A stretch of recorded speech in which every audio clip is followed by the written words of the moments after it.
Assalamu alaikum. My name is 𝗲𝗺 𝗘𝗵𝗺𝗀𝗻 and I'm a student of BS English here at SZABIST. They told me that studying English was reading old books and fixing grammar. They were wrong, and SZABIST showcased it wonderfully.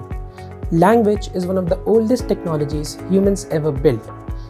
And here at SZABIST, I'm not memorizing this technology, I'm learning to engineer it. Linguistics taught me how language works, psychology taught me how minds are bent, and sociology taught me how societies are built and how they fall. When you combine all these factors together, you don't understand people, you understand power. This isn't a degree, this is a way forward for many students like me for the future, and I'm just getting started.